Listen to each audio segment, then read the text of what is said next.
mbokk yi asalaamaaleykum seen émission seen jotaay tey nag ñu ngi koy seq ak jëwrin ji nga xam ne nag mooy représentant xalif général Mouride fii ci Ndakaaru di Mbakiou Faye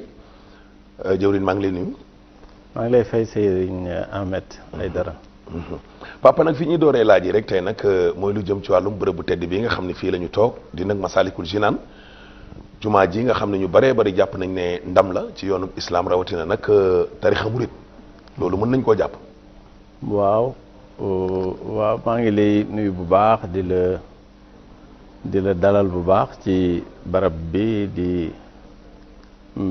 jàkkay jumaay Masalikul Jinaan ji nga xam ni moom lañ fi liggéeyal Serigne Touba Xaadimu Rasul ñu def ko ci ndigalu njabootam gi nga xam ne gi ñoo fi nekkoon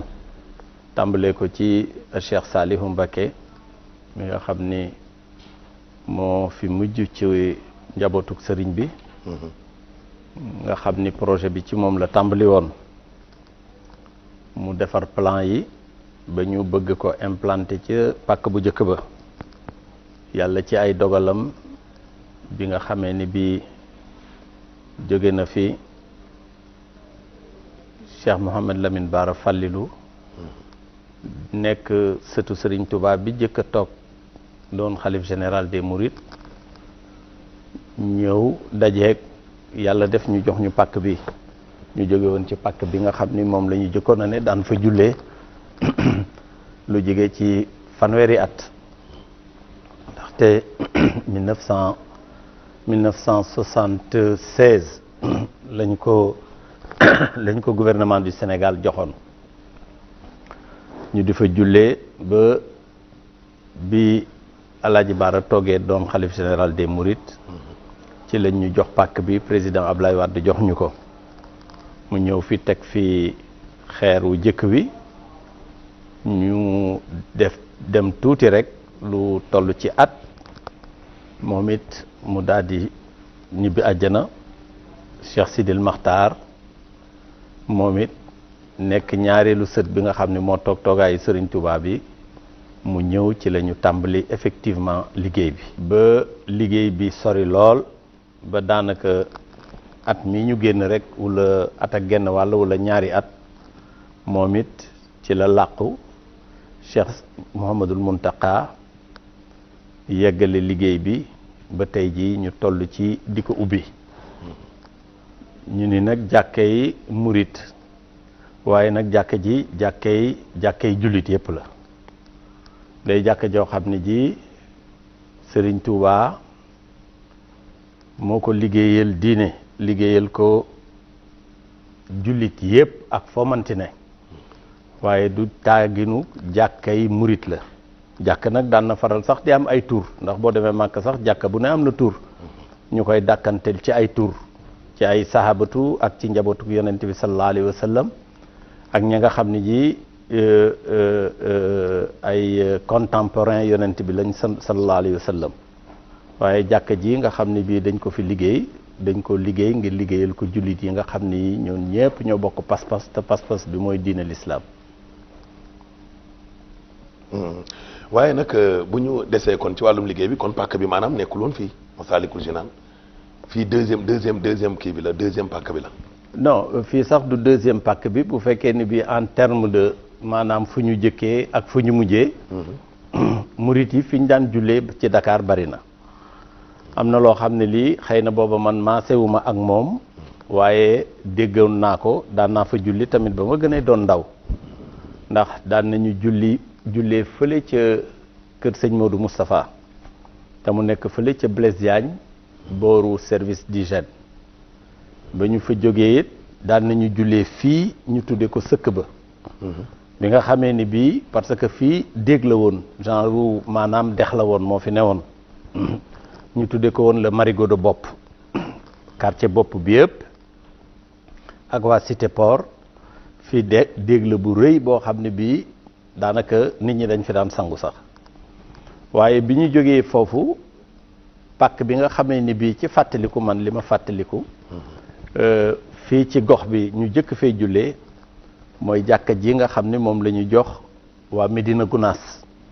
te mu nekk diggante bopp ak cité waagu ñaay foofu lañ daan jullee ñu tudde ko woon Guy Senghor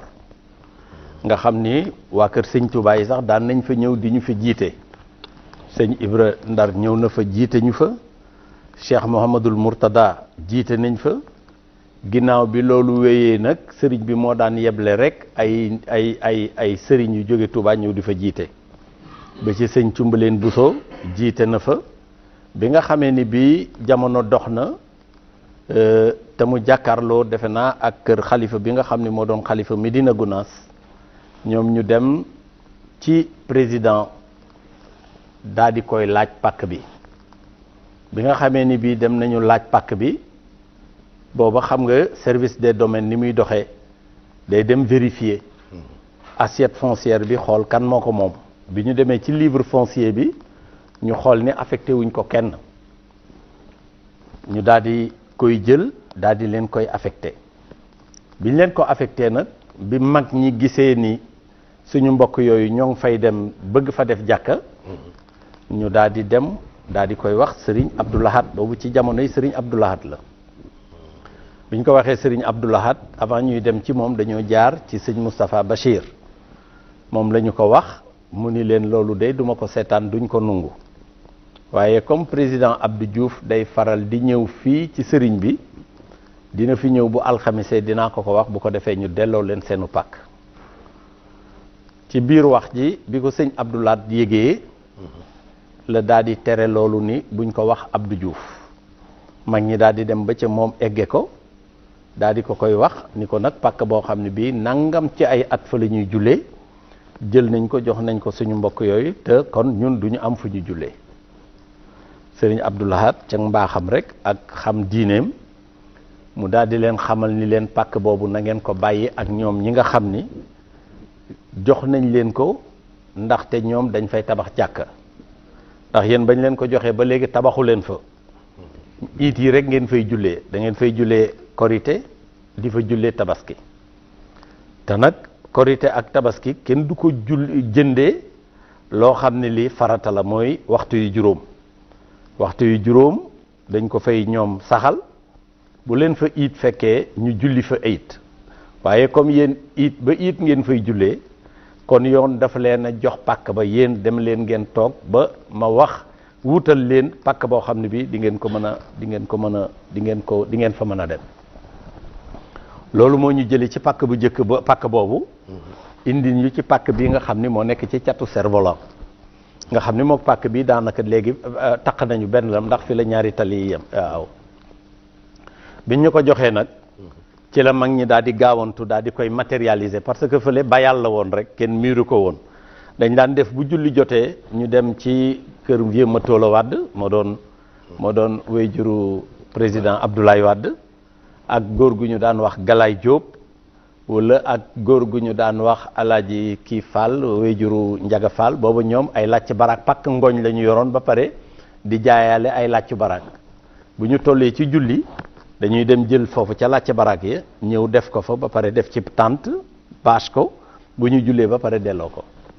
bi ñu ñëwee fii nag ci pàkk bu mujj bi ci lañ ko muré matérialiser ko muy bàyyi boo xam ne bii président entreprise bi nga xam ne moo tabax jumaa ji muy CDE ñu koy wax Abdoulaye Diaw Chimère boobu moo doon le directeur des domaines moom moo ko signé maa ngi ak bàyyi bi parce que Baye Serigne Ngom moo ma ko jox copie originale bi booba moom moo doon le directeur des domaines booba ku ñuy wax Siré Sall tamit moo doon le gouverneur de Dakar moom moo approuvé baay bi alors biñ ñu ko joxee nag la mag ñi dajaloo ñu daal di koy mur mooy pàkk bu njëkk bi muy pàkk bële ku ñuy wax Alaaji Mamadou Dioum di wéyjur defe naa ci soxna Wulumata Dioum moo ko mur biñ ko muree tamit ñu daal di fay def benn jàkka su ndaw soo xam ne si jàkka jooju tamit it rek lañ fa daan jullee bi nga xamee ni bii nag def nañu ko loolu yàgg na am nañ fa lu war a jege 20 fukki at ak nangam wala bu ko ëppul ñu fay jullee ba jëmmi jamono projet bi juddu parce que projet bi tàmbaliwul woon rek yàgg na tàmbali parce que le maire Mamadou Diop bi nga xam ne moo nekkoon le maire de Dakar dañu amoon un projet ni ko daal jàkka ji daal la ñu bëggoon nga tabaxal ñu ko ak ñoom Baye Serigne Ngom ba mu jóge fi ànd avec le collectif le conseil municipal ñu dem Touba bi ñu demee Touba ñu waxtaan ci ba moom ci jëmmi boppam nee na woon maire bi dina ko liggéey waaye loolu tamit yàlla def antuwul bi nga xamee ni bii Serigne Abdou Lahad jóge na fi Serigne Saliou ñëw ci biir loola nag la ñu commencé woon di xalaat ba président Abdoulaye Wade ñëw président Abdoulaye Wade ñu dem fa Baye Serigne Ngom man ak moom ak Baye Ndiaga ñu dem seeti ko wax ko mu ni leen baax na kon projet kon dinaa liggéey jumaa ji dinaa ko liggéeyal Serigne Touba. bi mu faloo ndaxte li tax loolu moom bi mu faloogul fa la daan jullee saa su ne bi mu nekkee heure bu nekkee ci réew mi bu dee korité wala muy tabaski booba foofu lay jullee dernière tabaski bi nga xamee ni bii ci la jël réew mi en 2000 fa la jullee tabaski entre le premier tour et le deuxième tour booba d'ailleurs gouvernement bi Jacques Bodin moo leen représenté woon après nag ci la ni kon moom dafa bëgg a liggéey jumaa ji ñu daal di defar ay plan mu woo architecte bu ñuy wax Pierre Goudiaby daal di ñuy defal benn plan bu rafet boo xam ne bi ñun ñëpp bi ñu ko gisee dañ ko rafetlu ñu daal di koy jël daal di dem Touba daal di koy yóbbul Serigne Saliou waaye Serigne Saliou xam nga ko ci xam gu mu xam diine ak xam gu mu xam juma ak ni mu war a mën a mel yaatuwaay baag ak xóotaay ba ak daal li nga xam ne li mandargay juma la Serigne bi di rectifier ba nga xam ne bii daal daanaka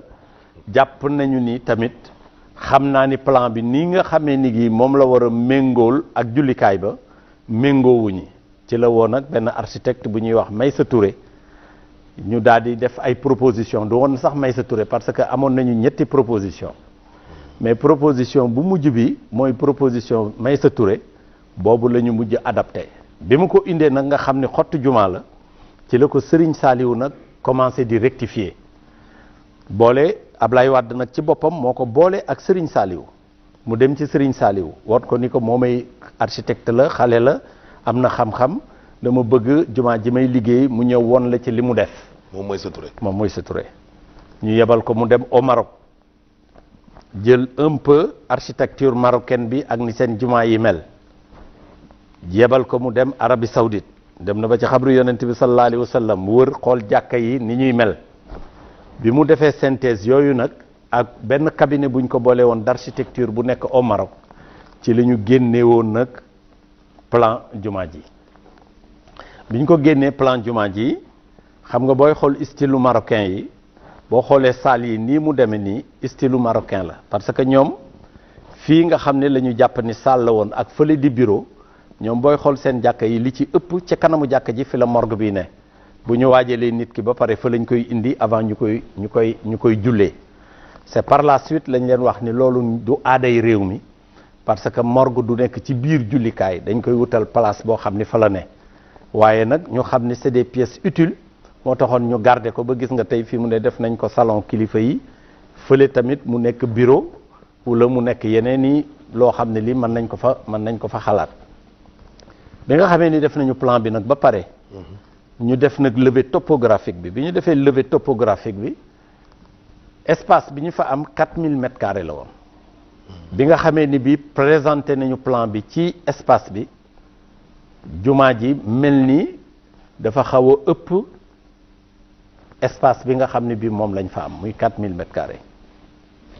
ba nga xam ni kon buñ ko defoon du am ëtt ñu prévoir woon ci sax ni dañuy def sous-sol bu ñu defee sous-sol mu daal di nekk li nga xam ni lépp ay wanag la ak xëy na sax ay parking dina mën a nekk ci sous-sol bi waaye loolu bañ ko defee tamit ba pare it da doon xat-xataay boo xam ne bii jumaa ju mel nii du fa am ba laal partie boo xam ne bii bokkul woon ci partie bi nga xam ni jumaa ji moo ko moom mu nekk foo xam ni benn jàngalekatu alxuraan waa ju baax ju fa nekk ñu suul ko fa mu gaañu ñu suul ko fa biñ ko fa suulee nag président daal di ni woo famille bi ni leen comme jumaa ji dañ ko fiy def dama bëgg ñu waxtaan ci suñu biir mu woo sëñ Abdou Aziz Sy Junior woo tamit waa kër Thierno Mountaga Tall keroog ku ñuy wax Aziz Abdoul Aziz moo leen fa teewal woo tamit njabootu ñi nga xam ne ñii shérif bi nga xam ne moo fi faatu woon te ñu suul ko fi te dëkkoon bopp ñu woo leen mu nekk réunion bu mag boo xam ne man fa la ma fekk ak Baye Serigne Ngom ak Baye Ndiaga Guèye ñu àndandoo dem Ablaye Wade nag doon leen ñaan ni leen dama bëgg ñaari yëf moo am ñu jël xabru bi dugal ko ci biir jumaa ji ndax comme jullit la te fii la faatoo nañ ko dugal ci biir jumaa ji nga xam ne dafay nekk nga xam ne loolu moom wërsëgam lay doon wala am na technique yoo xam ni mën nañu jël bàmmeel bi déplacer ko bu ko defee wàll boobu mu féete nële dinaa leen fa jox lu yaatoo yaatu lu dem ci 2000 mètres carrés ba pare dinaa leen jox xaalis tabaxal leen jumaa ji bu ko defee ñii tabax seen jàkk yéen tamit ngeen tabax seen xabru waaye ci biir waxtaan wi jubóowuñu déggoowuñu njaboot gi daal ni ñoom bàmmeel bi kenn du ko laal nangam wax ja bari sëñ Abdou Aziz Sy Junior intervenir ne leen lii am na ci diine ba tey te loolu wàññiwul dara waaye à la fin président Ablaye Wade ci la ma wax ni ma daal na nga dem seet biir Dakar ak li ko wër foofa gis pàkk boo xam ne bii mën nañ ko affecté communauté mouride ñu affecté leen ko te ñoom ñu bàyyi leen ak foofu loolu moo indi may wër ba gis pàkk bi ma ko gisee booba xam naa lu yàlla dencaloon sëriñ bi la ndaxte booba pàkk bi CNTS moo ko moomoon ndaxte ci jamonoy président Abdou Diouf lañ ko affecté woon CNTS ñoom ñu am ci projet boo xam ne bii dañ fi bëggoon a def bourse du travail ba pare def fi tamit xam naa ni seen yeneen programme immobilier waaye mu mel ni pàkk bi demee woon ak ndox mi fi newoon ak ni nga xamee ni boom suuf si nature suuf si noonu la jafe woon a tabax xam naa ni ñoom it loolu ni ñu nekk di ko waaj ba nga xam ne bii daanaka ki nekkoon seen njiit di Madja Diop daal di faatu ku ñuy wax Mamadou Guiro remplacé ko waaye lu jiitu loolu xam nga boobu espace bi yëpp tuddoon Cerf-Volant demoon na ba nekk village boo xam ne bii ay junniy nit dëkkoon nañ fi moo am ay mécanicien am ay menuisier am quartier lëm quartier boo xam ne bii li fi daan yeewoo rek dina ëpp ay junniy nit amoon na sax chef de quartier ku ñuy wax Thierno Sy moo newoon chef de quartier bi man bi ma nekkee maire am na beneen chef de quartier bu ma fa nommé ñu ko doon tudde Fall Gaynde moom mu nekk fi ak Thierno Sy lu daanaka lu war a mat téeméeri junni kër daal waroon na fee nekk ay baraag la woon amoon na daal lu ne ak i kenkaay yi rek ba nga xam ne bii village boobu man mi maa ko jëkk a déguerpir bi ñu ko déguerpir ci jamonoy Abdourahmane Sow ministre de l'intérieur parce que boobu demoon na nekk dans un état de salubrité très avancé ñu jële leen fi yàlla jamono di Pape Diop bi nekkat maire de Dakar moom moo def le deuxième déguerpissement grand incendie bu fi amoon loolu nag terrain bi daal vide à moitié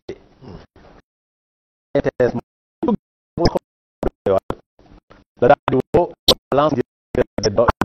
cadastre boole ma ak moom président ma dem fa ci lañ def mu wóolu nag Giro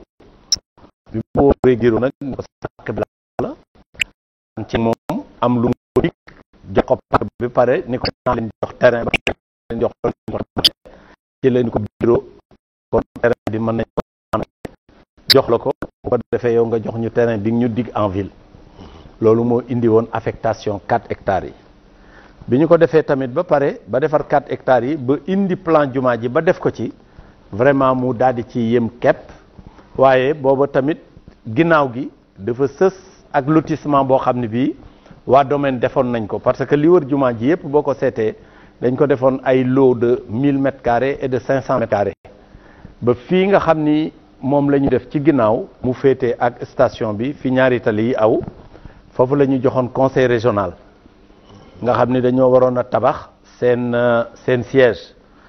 du conseil régional mooy bi ñu nekkee dans la régionalisation nga xam ni conseil régional dafa amoon bi nga xam ne boobu sax mu fay moo ko yite woon jox tamit ñeneen unité ñoom lañu fii alors bi ñu demee architecte bi ñu xool ko xam ni dina xatal ji la ko président Abdoulaye Wade daa waat l'ensemble bu daa di koy boolewaat ci juma ji mu di nekk ab 60 millimètres loolu mel ni bii tamit di ko jiit coow li bari woon na parce que booba doo mën a wax ci ñëpp li nga xam ne lii noonu la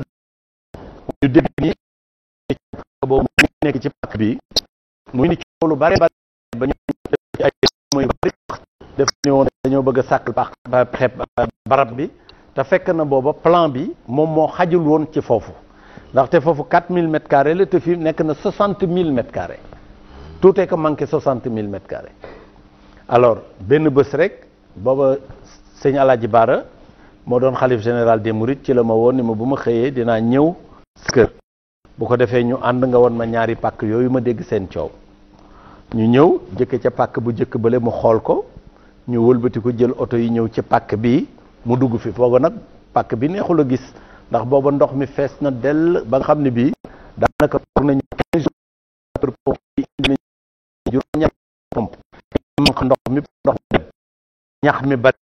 waaye moom mbaxam rek ak xam naa lu ko woon mu taxawee ci barab bi fi mooy barab kon nañu ko laabal nañu fexe ndox mi génn fi ñu bay ko bu ko defee ngeen julli fi taski daal mooy naam fi ñu jaar yëpp ba nit ñi egg si fii moom ëpp naa Sénégal yi xam nekk lu ci ñu bare ñu jublu nag ci lu jëm ci wàllu jumaa ji de ko xool moom xam naa ne ay war na dem waaw jumaa ji ay milliards def na fi effectivement ku la ko waxul sax boo fi duggee di nga xam ne xaalis bu baree bari dem na fi li fi dem daanaka mënuñu laa wax effectivement ñaata la ndax ba léegi ñoo ngi liggéey mais li ci demagum nii à peu près nag li ci demagum bari na ëpp na 20 milliards ndaxte dafa am plusieurs phases mais bu fekkee noonu da nga doon valoriser jumaa ji rek déjà terrain bi rek ëpp na 20 milliards ñoo ngi jaay benn terrain fii bu nekk 1000 mètres carrés borom 500 millions la ci bëgg. fii 60 000 la. 500 000 francs le mètre carré lañ ko jaayee nga am 60 000 déjà mu ne 30 milliards rien que le foncier ça fait plus de 30 milliards. en part li jiitu loolu it mooy ni ma la expliquer terrain bi ni mu meloon bu njëkk nga xam ni suuf si dem nañu ba suuf si dafa compromettre ndaxte liñ fi tuur ci huile. dem ba mel ni lu yàqu. waaw dafa dem ba ñuul kukku boo gisee liñ fi jëlee semaine bële dafa ñuul te li fi jëkkoon a nekk moo gënoon a ñuul ndaxte garage yi yàgg nañ fi am na fi ay at yu bari ay naar daan nañ fi lu wulli ay der donc lii la boo xam ne bii suuf si daal. maanaam balaa ngeen koo seetal rek. waaw déedéet du yem ci setal ci kaw rek. mais ci biir. ci suuf parce que suuf si tonni nañ ko ba jigee ndox mi. parce que fii dafa nekk napp bi soriwul. te boo see 1 mètre di nga jot ndox suuf si fi nekkoon na koo tonni ba dem ndox ma ba nga xam ne ñu 1 mètre lépp ñu évacué xam ne loolu xaalis la boo xam ko nañ fi lu war a jigee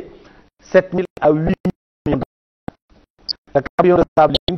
dafa yeneen camion de sable dañ ko xam nga boo fi jëlee 8000 camions de sable loolu day sable boo xam ne dafa dem ba wow ba dë fokk nga indiwaat liggéey 10 camions de sable pour mën ko arroser compacter ko foisonner ko pour mën a tabax ci kaw lañ jëkk a def bi ñu fekkee remblé ko ba pare daal di nag di commencé def implantation yi mais lu jiitu loolu xam nga tabax nii boo ko tabax nga xam ne soro benn bi nga xam ne c'est des tonnes milliers de tonnes en fer des milliers de tonnes en gravier maanaam mooy et des milliers de tonnes en war nga préparer suuf si bi wàcce rek en presque 8 mois à 1 an yóbbu na France di ko étudier ndekete suuf si dafa nekk suuf si ci la ingénieur yi trouvé li nga moom la mën a def bu mën ko taw mooy les fondations profondes léegi muy wax ne ay micropieux ay peñ la yow dina am mètre à presque 12 centimètres wala 16 nga xam ne day jam ci biir suuf si ba mu egg 27 dañ koy taxale di ko taxale ba mu loolu ba mu après 21 à 20 moom la ñuy creuser mu dugg ba ci biir suuf si bu ko defee ñu def ci un ciment boo xam ne bii hydrofuge la ndox du ko dugg ba pare daal di koy bétonné nga xam ni poto boo làmb angle boo làmb ci jumaa ji poto boo làmb micropieux moo nekk ci suuf nga xam ni def nañ fi lu jógee 1200 micropieux mooy li nga xam ni moo taawu jumaa ji te benn micropieux bu nekk rek mi ngi jar 1.100.000 benn micropieux ci ñaata pieds 1000 et quelques micropieux rek milliard presque et demi la si ñëwagul li ñu tib parce que boo tibee rek ñu ko yóbbu dañ koy jënd benn saabu doon jënd 110.000 francs ñu demee ba mu bëri ko war ñu ko defar 90 nga am lu war a jege à peu près 10 millions loolu xam ne ñaata à peu près 1 million cent déjà bu ñu indi 1 milliard noonu lañ ko toppee nag di ko topp station la dem boobu yëkkati daw ñëwagul yëkkati wax ko caro finition la caro am jiitu caro ciment suuf ak béton ñoo ko jiitu coffrage ak nga xam beneen technique soor yi nga xam dañ ko def beneen façon liggéey dañ ko def coffrage bi nga xam kenn mënu ko woon ci biir c'est une équipe la ñu jëlee en Suisse ñoom ñoo def coffrage bi sax ni dañu def juróomi soor yi donc boo koy calculer donc ëpp 1 milliard mais comme jumaa ji it pareegul gis nga ba léegi ñoo ngi ko li nga xam ne lii mooy travaux yi mooy lii nga xam ne mooy décoration yi nga xam ne dañ ko fi yi def yi ñëw bi ñu entre les peintres et les yi matoon nañ 250 mannequins ñoo fi ñëwoon leen loué ay kër ay immeuble lañ leen loué si ñoom seen main d'œuvre rek ñi plâtre yi ëpp na 1,5 milliard te plâtre bi bokku ci fil bokku ci ak yeneen yu bari yoo xam ne yi bokku ci ñu pare nag décorateurs yi doog a ñëw décorateurs yi ba tey yaa ngi gis ñoo ngi ci biir di décorer nga xam ni ñoom it daanaka matoon nañu ëppoon nañu téeméer seen travaux de décoration yi rek li ko manqué milliard tuuti la te travaux de gros œuvres yi et les travaux de finition ñëwagul moo tax mënuma la jox un chiffre exact mais li wóor ba wóor ëpp na 20 milliards. ëpp na 20 milliards. sans compter nag les études parce que lu mel nii xam nga études yi da nga koy fay. architecte bi da nga koy fay. yooyu yëpp kon bokk ci. déedéet architecte bi dañ koy fay parce que architecte bi mooy def milliards yooyu kon boole wu leen ci. ah kañ ñu ngi ci biir ndax architecte bi da nga koy fay xam nga architecte dafa am barème moom mooy defar plan yi moom mooy tirer plan yi moom mooy defar études yi yooyu yëpp tamit nekk na ci li nga xam ne lii mooy nekk dans le coût global. léegi nag ñu ngi woon ci wàllum budget bi Alaaji Mbakiou Faye fan nag la mbir mi di jóge taalibe ñooy barkeelu Touba état du Sénégal ay partenaires la diaspora ñëpp xam nañ ne moom tarkalla taalibe bitim réew moom mbir mi moom nan lay partenaire amu ci. gis nga liggéey bi mu tàmbalee ba fii ñu egg sëriñ bi rek moo ko liggéey ak taalibe yi sëriñ bi moo ko liggéey ak taalibe yi. sëriñ bi ak taalibe yi. sëriñ bi rek ak taalibe yi ak xëy na jullit boo xam ne bii romb na fi gis ni ñoo ngi liggéeyal l'islam mu jël barkeelam dugal ci kees yi parce que dañu daaj ay kees yu bari lu jege ci 200 kees ak fukk ak ñett yóbbu ko ci daayira yi nga xam ne ñoo ngi ci bërëbu liggéeyukaay yi ak marché yi sëriñ bi tamit lépp lu mu am muy alalu boppam ak lu ko taalibe yi jox ak seex si mu dugal ci liggéey bi taalibe yi tamit addiye ju ñu am gis nga sëriñ bi woote na fi ba ñu jëkkee woote dañ ñëwoon téeméer mu jugi ñu ni ñaar téeméer ak ñi 1400 murid yi ñii di joxeel seen bopp di joxeel seen yaay di joxeel ñi nga xam ne faatu nañu loolu dërëm yeeg ñaar dërëm yi ak fukki dërëm yi moo liggéey jumaa ji mais demuñu fenn yóbbu lettre demuñu bitim réew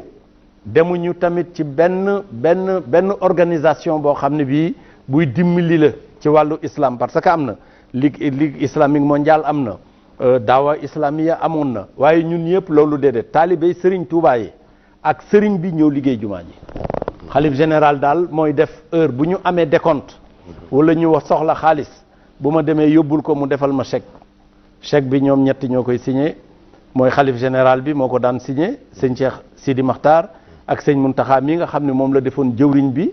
ak sëñ Amadou Makhtar xalifa Daaru Xudoos nga xam ni ñoom ñoo gérer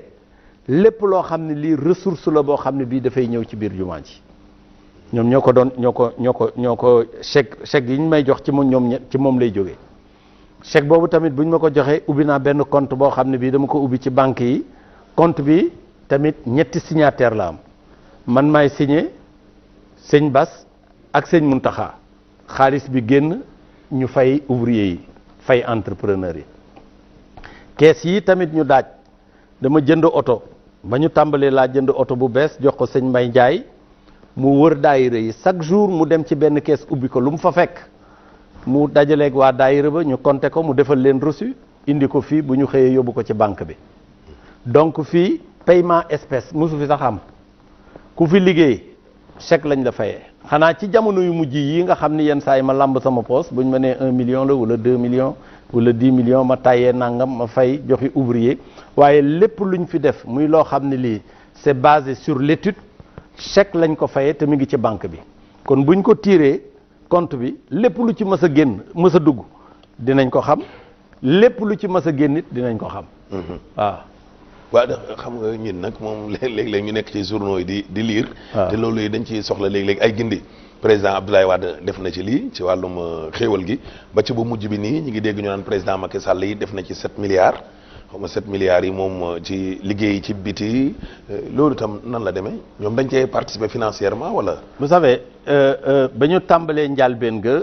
président Abdoulaye Wade effectivement joxe woon na addiyaam jox ko sëriñ bi moom la ñu jëkk a tàmbalee ay taalibe ku ci nekk joxe man mii joxe naa Madické Niang joxe na président Pape Diop joxe na Karim Wade joxe na. lii mooy xaalis ba fa jëkk a ñëw nga xam ne 325 millions la woon ci ginnaaw gi nag bi ñu tegee xeer wi ci Alaaji Baara la ñëpp commencé waat di joxe waat man joxe woon naa joxe waat naa at mu ne damay jël sama addiye bopp dem jox ko sëriñ bi mu dugalal ma ci biir yeneen taalibe it dañuy jël seen addiye ñu dugal ci biir président yi fi nekk tamit di président Macky Sall tamit jël na addiyaam jox ko sëriñ bi pour ñu dugal ko ci biir jumaa ji loolu tamit lu wér la ñaata la xawma ko mais jël na koppar yu bari tamit joxe ko ci lii ñuy wax 7 milliards yi nga xam ne tamit def na ko fi xam nga ni fii bi ñu defee étude bi ba pare dafa am ay route yoo xam ne ñoo ceinturé jumaa ji mu bokkoon ci programme jumaa ji bokkoon tamit ci budget bi nga xam ne bii moom la ñu waroon a réaliser parce que gis nga tali bii dugg ci biir jumaa ji du tali public tali bu booloo boo xam ne bii jumaa ji moo ko moom tali bii ci ginnaaw it tali bi dugg ci biir jumaa ji la ñaari tali yi nga xam ne nag ñoo ko seq yi nga xam ne ñoo ngi soqee ko ci avenue Cheikh Ahmadou Bamba dem ba ci prolongement avenue Cheikh Sidati loolu ay mbedd la woon yoo xam ne bokkul woon ci emprise u titre foncier bi loolu la ñu tali ba pare mu prolongé ñu tamit ñaari tali yi ba mu ñëw Rocade Fann Bel-Air xam nga ni jumaa ju mel nii kenn du ko defar ba pare ay mbedd suuf di ko wër loolu la ñuy wax ni mooy 7 milliards yi nga xam ni président def na ko fi jox na instruction état bi ñu defaral ñu tali yi mooy tali yi nga xam ni moo wër jumaa ji yëpp ak tali yi dugg ci biir jumaa ji tali yi dugg ci biir jumaa ji sax dafa ànd ak ay lampe mooy lampe yu ñuul yi ngeen di gis yëpp état bi moo ko fi def yi nga xam ni tamit ñoo nekk sur le flanc gauche et droit ñoom ñoo ko ci def les routes structurantes yi ngeen gis tamit ñu def ko fi état bi moo ko def ba pare def ci lampe yi loolu la ñuy wax ni président def na ci 7 milliards effectivement moo ko ci def parce que bu ko defuloo nit dinañu indil jafe-jafe ndaxte bu boobaa ñun ñoo koy def ndaxte jumaa ju mel nii tolli nii rafete nii doo ko defar ba pare doo am ay mbedd yoo xam ne yii moo ko séq te ndax dafa bokk ci plan bi nga xam ne bii mooy plan initialu jumaa ji leneen la ci biir nag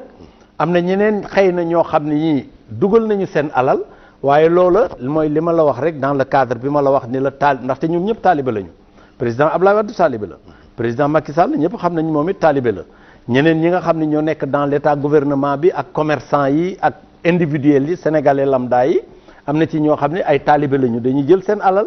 soit ñu ñëw ba ci kees dugal ko ci wala ñu ñëw ba Masalikul Jinaan bàyyi ko fi bu ñu xëyee versé ko wala ñu dem ci sëriñ bi jox ko bu ko defee sëriñ bi bu dajalee bu ma soxlaa bu ma ko laajee moom it mu defal ma chèque ma ñëw dugal ci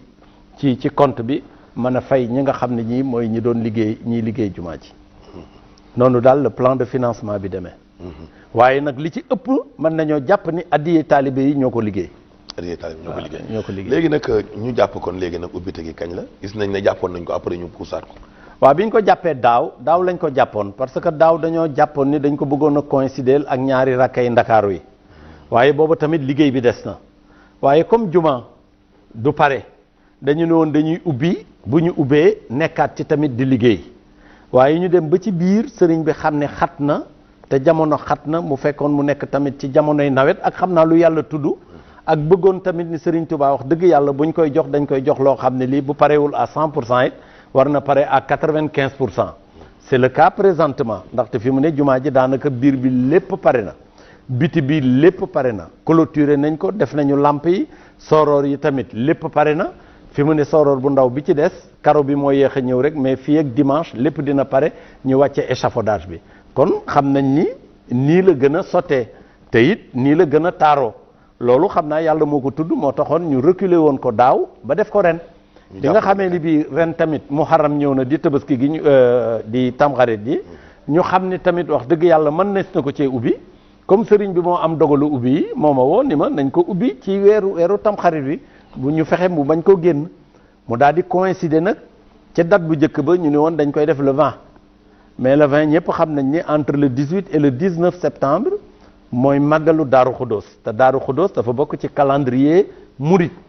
ñu koy tudde sax màggal gu ndaw bi ndaxte digganteem ak màggal gi pratiquement 28 jours la donc sëriñ bi ni kon nañ ko puus jenn ajjuma ba ça fait que bu ñu màggalee Daaru Xuddoos ajjuma ji ci tegu ñu ubbi suñu jumaa loolu moo ñu indi le 27 waaw le 27 daal moom mooy ubbite gi le 27 mooy ubbite gi le 27 nag am na lu ko précédé ndax sëriñ bi dina fi ñëw le 20 le 22 le dimanche 22 lay jóge Touba ñëw fii ñëw visiter jumaa ji xool ko ba pare dem kër sëñ Touba toog fi nekk ak ñun ñu dérouler nag un grand programme boo xam ne ma ngay tàmbalee ca dimanche ya altine bi ñu tuddee ko muy journée boo xam ne bii dañ ko tuddee Serigne Saliou Mbacké mi nga xam ne moo jëkk a xalaat jumaa ji nga xam ne journée bi yëpp moom lañ koy tuddee la nuit ñu def ko mu nekk le lendemain mu nekk journée Mame Diarra Bousso la nuit ñu def ko mu nekk ngontu Mame Cheikh Ibra Fall le mercredi àllarba ja ñu tudde ko Alaaji Baara mi nga xam ni moo tegoon xeer wi fii ci pàkk bu njëkk bi àllarba ji moom lañ ko tuddee moom la sëriñ bi ni nañ ko jagle alxamis ji nag ñu jaglee ko sëñ Sidil Maxtaar mi nga xam ne moo yëgali liggéey bi ba mu egsi fii buñ ca eggee nag ca ajjuma ja ñu ubbi jumaa ji dalal suñuy gan bu ko defee tamit cérémonie bi continuer ba ca samedi ga ba sëriñ bi ñaanal ñu dellu Touba bu ko defee ñu wéyal suñu liggéey. waaw ci invitation yooyu sax waa sous région bi kilifa yi nekk ci yeneen dëkk yi. waaw waa sous région bi. président ñoo ñëpp dañ ci bokk. waaw ay président sax dinañ ci bokk ndaxte waaye dafa am xew-xew boo xam ne bi dañ ko sóoraalewul woon ndaxte sëriñ bi moo ko ni woon na bu sañoon ñi nga xam ne ñoom la ñu seqal àddina muy président yoo xam ne jullit yi la ñu te ñu seq ak ñoom àddina dinañ leen invité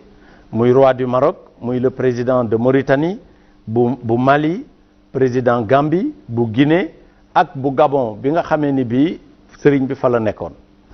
nga xam ne fa lañ ko déporté woon mais ku nekk xam nañ ni période bii ñu nekk président Macky Sall sax semaine bii day dem Nations Unies ku ne xam na ni Nations Unies ci période bii la te président àddina bi yëpp dañuy dajaleew dem États-Unis ci Nations Unies moom sax xam naa ni dina dem waaye bu ubbite gi desee ñaari fan dina dellu si bu fekkee ni gan yi nga xam ni invité na leen ndax mu mën fee nekk man leen a teeru moom daal mi ngi def lépp pour que nu mu gën a baaxee nu mu gën a rafete ñi nga xam ni bëggoon nañu ñu ñëw dina leen invité ñu ñëw maire yi nga xam ne tamit maire de Dakar bi mu fi ñëwee xamal nañu ni tamit wax nañ ko bu ñu sañoon le maire de Libreville fa ñu jëkk a wàcce sëriñ bi ak maire Mayomba ak maire Lambaréné ñoom ñëpp invité nañ leen ba jox nañu ko accord ni ko dinañu ñëw tamit ñoom it ci ubbite gi pour fekke si ubbite Masalikul Jinaan kon au-delà même ci autorité yooyu mooy ulama yi nga xam ne ñoo nekk ci biir àddina yi comme Cheikh al Azhar le président de la Ligue mondiale islamique ak waa Tchétchénie ñi nga xam ne ji dañoo am relation naka jëkk ak waa Touba ñooñu ñëpp invité nañ leen te ñu bari joxe nañu seen accord ni ñoo ngi ñëw rawatina nag suñu mbokk mauritanien yi nga xam ni ku xam yoonu murit ak Serigne Touba xam diggante bi nga xam ne amoon na ko ak ñi nga xam ne ñi ñoo dëkkee wàllu woowu muy Mauritanie. ci invitation yi xel yu bari tamit léeg-léeg ñu dem ci président Ablaye Wade de. waaw mais Ablaye Wade kenn du ko invité ci la bokk Ablaye Wade du invité Ablaye Wade pàkk bi moo ko joxe ba pare doon murit doon taalibe Serigne Touba nekkoon fii teg xeer wu njëkk wi mi ngi ci réew mi kooku kañ du doon invité kooku kañ xanaa xëy na moom invité waaye moom ci la bokk. Serigne bi moo wax ni nañ ko yëgal wax ko ni tamit bu sañoon mu teew ci. waaw d'accord laaj bu mujj rek nag El Hadj Mbackiyou Faye moom mooy nag lan nga doon dénk daal taalibe yi ndax yu mel nii bu amee léeg-léeg nag am xumbute léeg-léeg xam nañ ci boole yu ci bokkul. gëma ni nag taalibe mu di taalibe bi wax dëgg yàlla moo leen ñor leen mooy Sëñ Tuubaa waaye ñu ko dal di gis ci réew mi léegi am ñu ci rax leen ak yi dal gëma sax ñu mën ci rax te ñu li ñuy dund muy Sëñ Tuubaa Sëñ Tuubaa gis ñu leen lu dul Sëñ Tuubaa politique nu ko am jaar parce que au-delà même da fekk ñun ay jullit lañu te lii jumaa la jàkka la pour julli la dama xamul naka lañ ci mën a dugale politique munu ci am parce que ñi nga xam ne ñoo ŋànk réew mi ay jullit lañu ñu gëm yàlla lañu ñoom it xam nañ ni jumaa innal masajida lillahi fii politique amu fi place ay homme politique lañu nag parce que ñun ñëpp homme yow mi sax homme politique nga man homme politique laa keneen homme politique la politique lu dul nu ñuy def rek ba sakkanal nu ñuy organiser suñu àddina loolu moom mooy politique waaye du caaginu fii dañ fiy wax discours politique wala dañ fiy tàccu wala dañ fiy yuuxu wala loolu mënu fi am ay jullit ñoo ñëw pour ñëw ubbi jumaa goo xam ni lenn ko tax a jóg allahu akbar asalaamaaleykum jumaa li tax ñu def ko wala jàkka mooy jaamu yàlla dañoo bañ ba ni kenn moomu ko yàlla moo ko moom taalibe Serigne Touba yi ñoo ko liggéeyal Serigne Touba mu liggéeyal ko yàlla ak yonente bi sallallahu alayhi wa sallam kon li am mooy fii dañ fi jaamu yàlla néegu yàlla la kon mënuma gis fenn foo xam ne fii mën nañ ko fi utiliser politique addina bi nag day dox te nit addina mënul a tàggoo nitu diine mënul a tàggoo nitu politique ndaxte lii ñu jëm muy organisation boo xam ne organisation bu rëy la il faut que ñu soxla homme politique yi ndaxte pouvoir politique bi ñoo ko yor ñoo yor dogalu réew mi loolu la yàlla dogal président de la république mi ngi ciy taxaw waaye bu mat sëkk boole nañu avec le ministre de l'intérieur boole nañu avec tout l'administration territoriale parce que am na loo xam ne ñun mënaluñ ko suñu bopp surtout ñuy woo àddina du ñu wuy si surtout ñuy woo ay kilifa yoo xam ne bitim réew la ñuy ñëw ñu ñuy wuy si waxuma dara waaye kaaraange googu rek ak dal googu ñu leen di dal ñun mënuñu ko moo tax sëriñ bi ni ko mu jàpp ci te jàpp na ci nag réellement ndaxte bés bu ne ministre yi ñoo ngi ñuy nemeeku ñoo ngi ñëw di visiter di laaj li ñuy soxla di laaj lamit fan lañ ñu mën a féetale ba bés bi méngoo ak bés bi waaye nag du turbine politique. du turbine politique. waaw jërëjëf kon El Hadj Mbackiyou Faye ñu ngi lay gërëm di la sant. waaw man it maa ngi lay gërëm Ahmed Aïdara di la sant di sant tamit Sen TV. di sant seen directeur Bougane Gueye woo na ma ni dafa bëgg a jàpp ci bés bi lépp lu mu am muy jëmtukaay nee na Serigne Touba ko jox nee na jël na lépp bàyyi ko ak ñun muy télévision bi panneau publicitaire yi ba pare nee na dina ñëw dina ci jàpp ak seen naataango yi nga xam ne yeneen télévision yi la yeneen média yi maa ngi gërëm ñëpp daal di leen sant xam ne lii tawféexu Sénégal la tawféex la joo xam ne ji jumaa ji nga xam ni nii mu taaroo ak nii mu mel nga xam ne dara taxu koo jóg lu dul dundal diine dara dëggu koo jóg lu dul sagal diine sagal l'islam képp ku ci jàpp ku nekk na nga xam ni di nga am ndimbalu suñu borom. inshallah kon maa ngi gërëm ñëpp di ci woo ñëpp di wax ne ñëpp ubbi xol yi ne ñëpp ubbi kër yi nañ dalal gan yi na dëkk yi génn bàyyi gan yi ñu dikk nañu xéewal yi bari jàmm ji bari sëriñ bi jóge Touba ñëw fi ubbi jumaa ji ñaanal ñu ginnaaw gi jàmm sax ci réew mi xéewal sax ci réew mi ba ñun ñëpp ñu xam ni ñun ñëpp ñu xam ni jàmm rek mooy li nga xam ni moo mën a defar réew. jàmm rek a mën a defar réew. programme yi nga xam ne nag tëral nañ ko ni ma leen ko waxee à partir de lundi day am tamit journée yooyu ñu tuddee kilifa yu baax yooyu day am conférence ci suba am conférence ci ngoon guddi gi ñu fanaane fii di jàng suñuy jàng maanaam def une veillée religieuse day am ci altine ji talaata àllarba ba alxamis ajjuma ji nag mooy li nga xam ne lii benn programme lay am mooy ubbite jumaa ji ak julli ji kon loolu daal mooy en résumé li ma bëggoon a wax maa ngi gërëm ñëpp di sant tamit comité d'organisation bi di sant le comité de pilotage bi nga xam ne Cheikh Mouhamadoul Bachir mi nga xam ne mooy porte-parole lu sëriñ bi moo nekk ci bopp bi man ma di ko coordonné ak sama mbokk yi nga xam ne ñoo ànd di ko def di gërëm ñëpp di sant ñëpp di wax yàlla nañ ci egg ak jàmm dugg ci ak bismillah rahmaani rahim mu pare ñu sant ci yàlla sant Serigne Touba tey xaar yàlla wàcce ay xéewal ci réew mi wàcce fi jàmm wàcce fi sutura maa ngi gërëm ñëpp di sant ñëpp